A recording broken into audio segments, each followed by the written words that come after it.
കേരളത്തിലെ കൗമാര മനസ്സുകളിൽ ഒരേ സമയം പ്രണയവും വിരഹവും മനം മയക്കുന്ന സംഗീതവും നിറച്ച സിനിമകളുടെ ശില്പിയായിരുന്നു എൻ ശങ്കരൻ നായർ. 4.5 പതിറ്റാണ്ട് കാലത്തെ സിനിമാ ജീവിതത്തിൽ വൈവിധ്യമാർന്ന ചലച്ചിത്രങ്ങളാണ് ശങ്കരൻ നായർ മലയാളികൾക്ക് സമ്മാനിച്ചത്. മധുരം കിനിയുന്ന പ്രണയഗീതങ്ങൾ പോലെ സുന്ദരവും ആസ്വാദികരവുമായിരുന്നു ആ ചിത്രങ്ങളിൽ പലതും.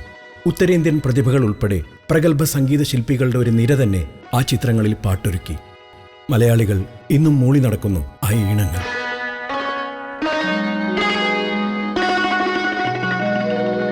N Shankaran Nair film director എൻ്റെ ഹസ്ബൻഡാണ്, എൻ്റെ ഗോഡ് ഫാദറാണ്, എൻ്റെ ഫ്രണ്ടാണ്, എൻ്റെ കാമുകനാണ്, എൻ്റെ അച്ഛനാണ്, എൻ്റെ അമ്മൻ, എൻ്റെ എല്ലാമാണ്, എൻ്റെ മോൻ്റെ അച്ഛനുമാണ്.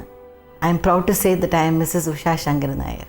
ശങ്കരൻ നായർ സാറിനെ കുറിച്ച് പറയാൻ ആധികാരികമായിട്ട് എനിക്ക് അറിയില്ലെങ്കിലും അദ്ദേഹത്തിനോടൊപ്പം വർഷങ്ങളോളം ഞാനൊരു അസോസിയേറ്റ് ഡയറക്ടറായിട്ട് വർക്ക് ചെയ്തിട്ടുള്ളതുകൊണ്ട് ചില സമയങ്ങളിൽ ഞങ്ങൾ അസിസ്റ്റൻസൊക്കെ സാറിനോട് ചോദിക്കും, സാറിൻ്റെ സിനിമാ ജീവിതത്തെക്കുറിച്ചൊക്കെ അറിയാൻ ആഗ്രഹമുണ്ട്. അപ്പോൾ പുള്ളി പറയും, അത് അന്നൊരു ഗുരുകുല വിദ്യാഭ്യാസം പോലെയാണ് സിനിമാ ജീവിതം, സിനിമയിലേക്കൊരു എൻട്രി. സാറിൻ്റെ ഒരു പാഠശാല എന്ന് പറയുന്നത് മലയാള സിനിമയിലെ മെല്ലാൻഡ് സ്റ്റുഡിയോ ആണ്. സുബ്രഹ്മണ്യ മുരളിയുടെ കീഴിലാണ് അദ്ദേഹം സംവിധാന അസിസ്റ്റൻ്റായിട്ട് പഠിച്ചു തുടങ്ങിയത്. അന്ന് അദ്ദേഹത്തിൻ്റെ സതീർത്ഥനായിരുന്നു പിൽക്കാലത്തെ പ്രശസ്തനായ സംവിധായകൻ എം കൃഷ്ണൻ നായർ സാറ്. അങ്ങനെ കുറേ പുള്ളിക്കാരൻ്റെ സാമർഥ്യവും മിടുക്കും എല്ലാം കണ്ട് മുതലാളി തന്നെ, സുബ്രഹ്മണ്യ മുരളി തന്നെ അദ്ദേഹത്തോട് ഒരു പടം ചെയ്തുകൂടെ ചോദിക്കുകയും അങ്ങനെ അദ്ദേഹം ആദ്യമായിട്ട് സംവിധാനം ചെയ്ത ഒരു സിനിമയായിരുന്നു ചട്ടമ്പി കവല. അതിൽ ശ്രീവിദ്യയായിരുന്നു നായിക. ശ്രീവിദ്യ ആ പടത്തിൽ വരാൻ കാരണം എങ്ങനെയെന്ന് വെച്ചാൽ, ന്യൂഡിലൻസിൽ വന്നിട്ട് അവർ അമ്മയുടെ കച്ചേരിയിൽ തമ്പുര വായിച്ചുകൊണ്ട് ഒരു കുട്ടി ബാക്കിയിരിക്കുന്നുണ്ട്. അപ്പോൾ അത് കണ്ടപ്പോൾ ചേട്ടൻ പറഞ്ഞു, ഈ കുട്ടി കൊള്ളാം. അപ്പോൾ ദേവരൻ മാസ്റ്ററാണ് ഉണ്ടായിരുന്നത്. ആ കുട്ടി കൊള്ളാൻ ആരുടെ കുട്ടി, ഇത് ML വസന്തകുമാരിയുടെ മോളാണ്. അങ്ങനെ ചേട്ടൻ പറഞ്ഞിട്ടാണ് ആ പടത്തിൽ ശ്രീവിദ്യ അഭിനയിക്കുന്നത്. മയിൽ പീലികളിൽ മനസ്സിലെ സങ്കല്പങ്ങൾ മലർത്തിരി കൊളുത്തിയല്ലോ. മയിൽ പീലികളിൽ മനസ്സിലെ സങ്കല്പങ്ങൾ മലർത്തിരി കൊളുത്തിയല്ലോ. നിന്റെ മയിൽ പീലികളിൽ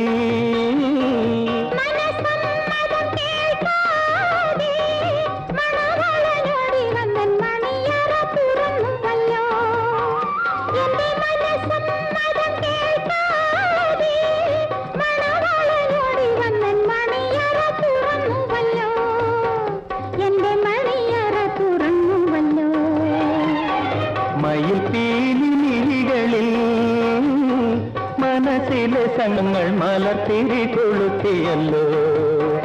നിന്റെ മയിൽ പീലികളിൽ. ശങ്കരൻ നായർ സാറിൻ്റെ ഏറ്റവും ഒരു ഇഷ്ടപ്പെട്ട ആർട്ടിസ്റ്റാണ് കമലഹാസൻ. കമലഹാസനും 100 നാവാണ് ശങ്കരൻ നായർ സാറിനെ കുറിച്ച് പറയുമ്പോൾ. കാരണം കമലഹാസൻ ആ കാലത്ത് നടൻ മാത്രമല്ല, ശരിക്കും ഒരു ഡയറക്ടോറിയൽ ചിന്തയുള്ള തങ്കപ്പൻ മാസ്റ്റർ അസിസ്റ്റൻ്റായിട്ട് വന്നതുകൊണ്ട് ക്യാമറ ആംഗിൾ, ഷോട്ട് ഡിവിഷൻ അന്നേ ശരിക്കും അറിയാവുന്ന ഒരു ചെറുപ്പക്കാരനാണ് കമലഹാസൻ. അഭിനയം പുള്ളിക്ക് ഒരു സെക്കൻഡറി തിങ് എന്ന് വേണമെങ്കിൽ പറയാം. ചേട്ടൻ കുറച്ച് ദിവസം പടങ്ങൾ ചെയ്യാതിരുന്നു. പിന്നെ വീണ്ടും വിഷ്ണു വിജയൻ എന്നൊരു പടം ചെയ്ത് തിരിച്ച് മദ്രാസം ചെയ്തപ്പോഴാണ് കമൽഹാസനെയും ഷീല ചേച്ചി കൂടെ ആ പടം അഭിനയിക്കുന്നത്. അതിൽ നല്ല പാട്ട്, ദേവരാജ മാസ്റ്ററും ചേട്ടൻ നമ്മൾ നല്ല ചേർച്ചുള്ള ഒരുപാട് നല്ല നല്ല പാട്ടുകൾ അതിൽ. പുഷ്പദലങ്ങളാൽ നഗ്നതമറയ്ക്കും സ്വപ്നസുന്ദരി പ്രകൃതി സർപ്പസുന്ദരി. നിന്നരക്കെട്ടിൽ കൈ ചുറ്റി നിൽക്കും നിലാവിനെന്തൊരു മുഖപ്രസാദം. പുഷ്പദലങ്ങളാൽ നഗ്നതമറയ്ക്കും സ്വപ്നസുന്ദരി പ്രകൃതി സർപ്പസുന്ദരി. നിന്നരക്കെട്ടിൽ കൈ ചുറ്റി നിൽക്കും നിലാവിനെന്തൊരു മുഖപ്രസാദം. പുഷ്പദലങ്ങളാൽ നഗ്നതമറയ്ക്കും സ്വപ്നസുന്ദരി പ്രകൃതി സർപ്പസുന്ദരി.